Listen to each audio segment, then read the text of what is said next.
কোরআনের সাথে সম্পর্ক। যেই উম্মতের মধ্যে যেই উম্মতের কোরআনের সাথে সম্পর্ক, সেই উম্মত সবচেয়ে দামি উম্মত। সুবহানাল্লাহ।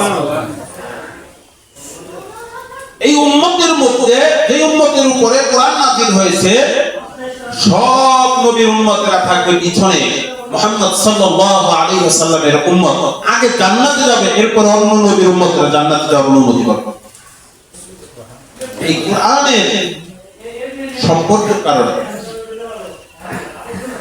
এই কোরআন যে ব্যক্তি শিক্ষা করে এবং যে ব্যক্তি শিক্ষা দেয়, খায়রুকুম মান তাআল্লামাল কুরআনা ওয়া আল্লামা। আল্লাহ রাসূল বলেন সবচেয়ে শ্রেষ্ঠ হচ্ছে ওই ব্যক্তি যিনি কোরআন শেখায় এবং শিখে, নিজে শিখে এবং অপরকে শেখায়, সবচেয়ে শ্রেষ্ঠ।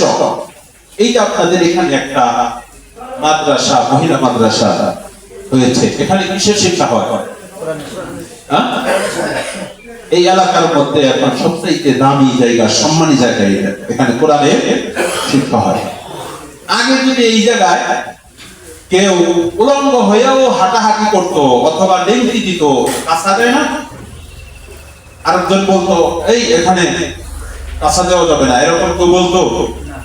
কিন্তু এখন যদি কেউ কাঁচা দেয়, এখানে এই মাদ্রাসার ভিতরে তুমি কিরা বের করছো, এই সম্পর্ক কোরআনের সাথে হওয়ার কারণে এই জায়গার ইজ্জত আল্লাহ বাড়িয়ে দিয়েছে।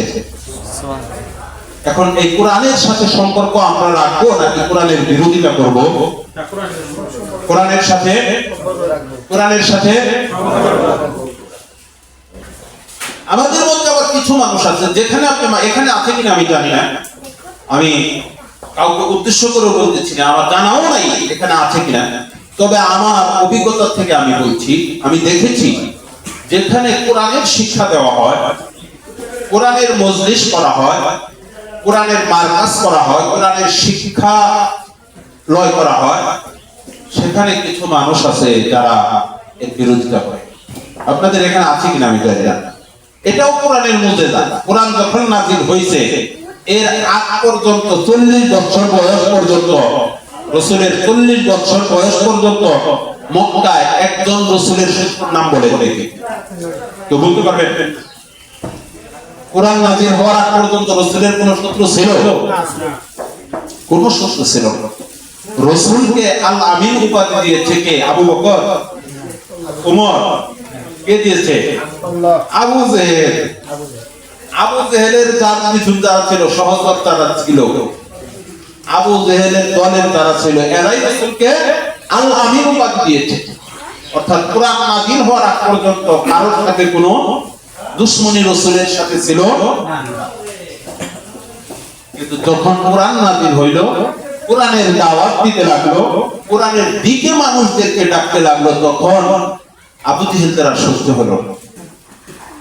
এজন্য মুহতারাম হাজিরিন, কোরআনের সাথে সম্পর্ক হওয়ার কারণে হযরত ওমর তিনি একজন জান্নাতি মানুষ হয়ে গেলেন।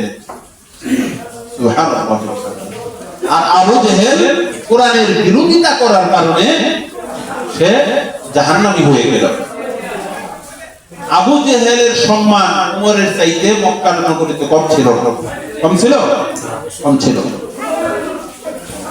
আপনি যত ভালো কাজ করেন, যদি কোরআনের বিরুদ্ধে, কোরআন শিক্ষার বিরুদ্ধে আপনার একটা কথা যায়, বুঝতে হবে আবু জেহেলের ধারাবাহিকতা, রক্তের সম্পর্ক মনে হয় আপনার সাথে আছে। কোরআনের শিক্ষা আপনি ব্যক্তিগতভাবে আমার সাথে বিরোধিতা করতে পারেন, ব্যক্তিগত বিষয়ে আমার সাথে আপনার বিরোধ থাকতে পারে, সেটা ভিন্ন জিনিস। কিন্তু আপনারা একটু সামনে আগায় বসে, একটু মেহেরবানি করে সামনে আগায় বসি, কথা না বলি আমরা সবাই একটু সামনে আগায় বসি, সিরিয়াল করে বসেন।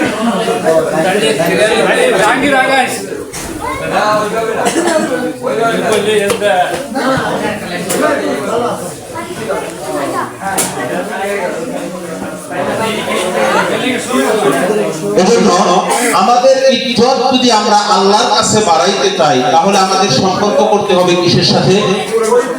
কিসের সাথে ভাই? কোরআনের সাথে। যদি আল্লাহর কাছে আমরা ইজ্জত বাড়াইতে চাই, তাহলে আমাদের সম্পর্ক করতে হবে কোরআনের সাথে। আমার টাকা পয়সা দিয়ে সবকিছু দিয়ে অর্থ সম্পদ দিয়ে কোরআনের সাথে সম্পর্ক করতে হবে, বিষয়টা এমন না। আপনি টাকা পয়সা নাই, আপনার বাড়িতে একটা মেয়ে আছে, মহিলা মাদ্রাসা এটা না, মহিলা মাদ্রাসা, আপনার বাড়িতে আপনার একটা বাচ্চা আছে, আপনার একটা নাতনি আছে, ওকে আপনি দিন শেখান, ভালো মানুষ হবে। ভালো মানুষ হবে যদি কোরআনের শিক্ষা সঠিকভাবে সে পায়। কোরআন শিক্ষা ছাড়া, নীতি নৈতিকতা শিক্ষা ছাড়া ভালো মানুষ হওয়া সম্ভব না। ভালো ইঞ্জিনিয়ার হওয়া যেতে পারে, ভালো ডাক্তার হওয়া যেতে পারে। আপনি ভালো ডাক্তার বানাইলেন আপনার ছেলেকে, কিন্তু আপনার ছেলে ডাক্তার হওয়ার পর আপনার খোঁজ খবর নেয় না, আপনার ভরণ পোষণ দেয় না, আপনাকে সম্মান করে না, ওই ডাক্তার দিয়ে আপনি কি করবেন? আপনার ছেলে ইঞ্জিনিয়ার হয়েছে, আপনার মেয়ে বড় অফিসার হয়েছে, ইঞ্জিনিয়ার হয়েছে, বিসিএস ক্যাডার হয়েছে, অথচ আপনাকে সম্মান করে না, মাকে সম্মান করে না, বাবাকে ইজ্জত দেয় না। দুনিয়াতে সবচাইতে ভালো কাজ হচ্ছে, যত ভালো কাজ আছে, আপনি মসজিদ নির্মাণ করবেন, মাদ্রাসা করবেন, রাস্তাঘাট করবেন, কালবার করবেন, জনগণের সেবা করবেন, যত ভালো কাজ আছে সবচাইতে উত্তম ভালো কাজ হচ্ছে মা বাবার সেবা করা। মা বাবার সেবা করা কতটা ভালো কাজ, এই শিক্ষাটা যদি আপনি আপনার সন্তানকে না দেন তাহলে সে তো করবে না। মা বাবা কতটুকু মূল্য সম্মান পাওয়ার উপযুক্ত, এই শিক্ষাটা তাকে আগে দিতে হবে। আপনার এই দায়িত্বটা আপনার। এজন্য বলছে যে আমাকে একটা শিক্ষিত মা দাও, আমি একটা শিক্ষিত জাতি উপহার দিই। এখানে একটা আপনাদের সৌভাগ্য, এখানে কোরআন শিক্ষা দেওয়া হয়, কোরআনের তালিম দেওয়া হয়, এরকম একটা প্রতিষ্ঠান এখানে গড়ে উঠেছে। সবচাইতে বড় উপকার হবে এই প্রতিষ্ঠানের জন্য, আপনার জন্য, এলাকাবাসীর জন্য, যদি আপনি আপনার সন্তানটাকে এখানে দেন এবং কোরআনের শিক্ষায় শিক্ষিত করা সম্ভব, সবচাইতে বড় উপকার হবে। এজন্য আল্লাহ তাআলা আমাদের সকলকে সহিহ বুঝ দান করুন, রমজানের সম্মান ইজ্জত রক্ষা করার তৌফিক দান করুন। সকলেই বলে আমিন। ওয়া আখিরু দাওয়ানা আলহামদুলিল্লাহি রাব্বিল আলামিন।